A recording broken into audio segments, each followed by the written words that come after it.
Hi y'all, this here is Andy, founder of One Voice Worldwide Movement to Stop the Hate. We educate people on how to fight back and how to be heard. Today's video, given it's pounding rain and I'm not in the mood to get wet, we'll deal with preparing and fighting back just the same. Now, here's the thing, given how fucked up things have been getting, we have taken a little change in gear and are focusing more on addressing the boogaloo, meaning the race wars and potentially civil war. Pray we're wrong. With that said, fighting back means a lot of things. Getting in shape is one, and we'll do some of that, of course. Indoor work is one of the places you should, of course, practice.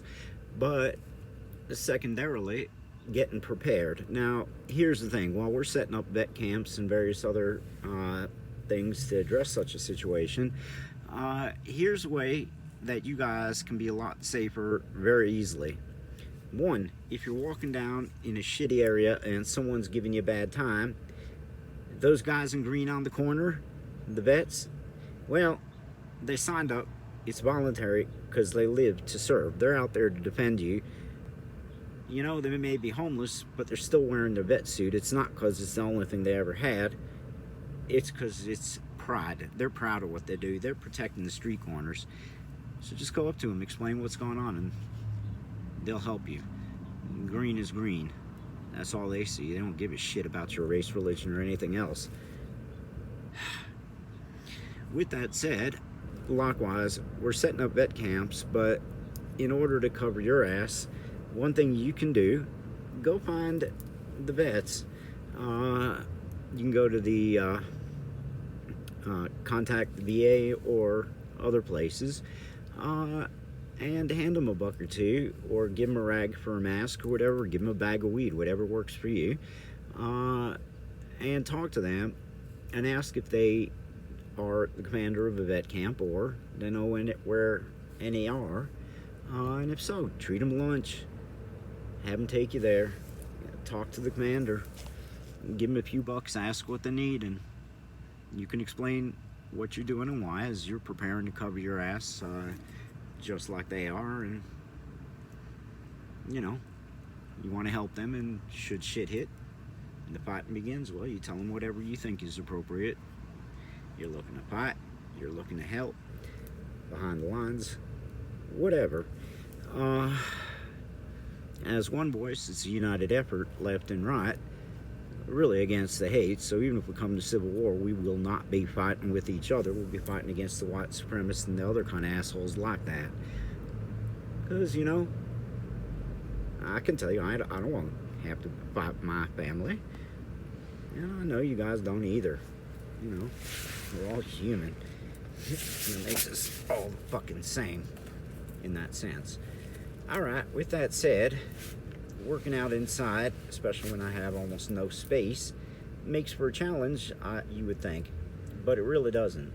Listen, a lot of the day when the weather is shitty, I like to sit here with my little gizmo, Melissa, and while she and I are conversing,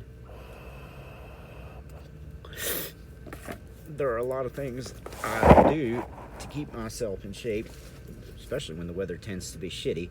Anything from just sitting in a squatting position instead of a damn chair will cause some level of exercise and to be going on a continuous basis. Otherwise, I found myself just lifting myself up a tiny bit, you know, like this, not even that much. And that's constant exercise on my legs. Likewise, the rocking, I'll put on my damn music. You know, you're smoking a pot, close your eyes, you're lost in it. Likewise, often enough, it's just dancing around in here within whatever space I can have, standing up, that is. And in many regards, my concerns then, of course, become what else can I do? And it's not really much of an issue. You got two hands. Oops. Out of the way. There we go. Let's adjust this. There. You take your hands, you put them on the ground, you got your butt on the ground and your legs, and just go like this, and all of a sudden you're working your upper arms and triceps and your shoulders a bit, you know. And if you got the nails on and you find it hard to keep your hand flat, I don't, but go like this and put the knuckles down, and then you can do it just the same. If you can pressure on your fingers, which that I can't do with the nails, they can only handle a little bit, it's good. You can do them on your fingertips too. It gives you a wider range of motion, and of course exercise your fingers good. So I like to do that one. You know, now let's start our actual workout. Let's just do this 10 times, you guys, to get the feel for it. 1, 2, 3, I'll be quiet.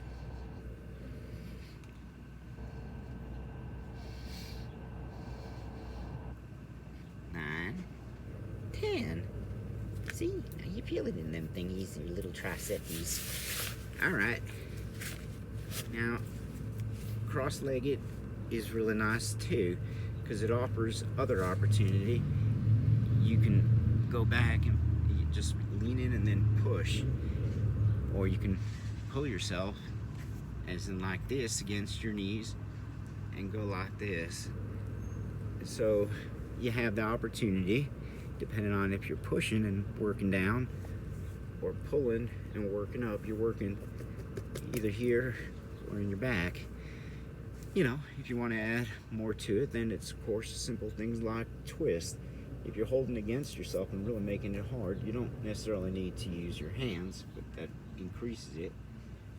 You're working your back, you're stretching it, your tummy, and all the supporting ancillary muscles. You're getting a nice little workout. You're still sitting on your ass, you know, and this tends to be less aerobic than, of course, up and about. You know, on the other hand, should you want to get more into the aerobic, even inside, of course you can be doing various squatty type things and running in place, but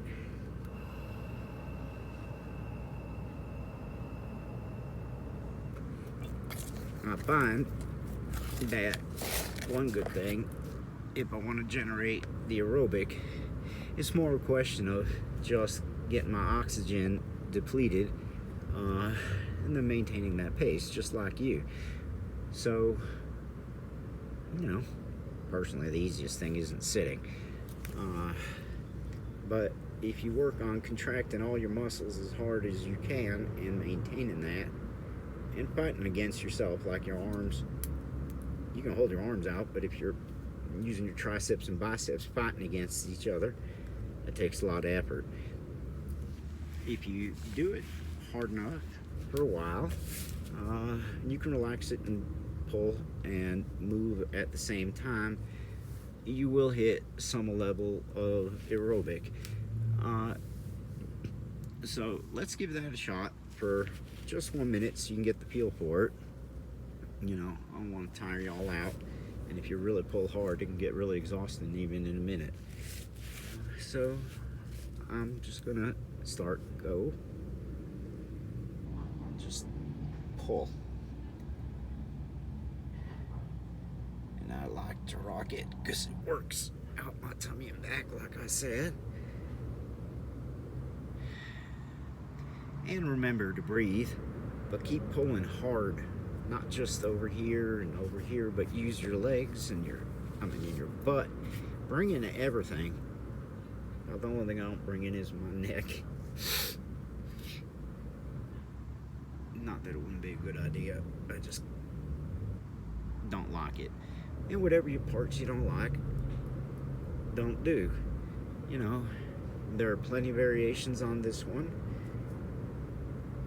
Holding your arms up and bringing them down and up while such motion can be good.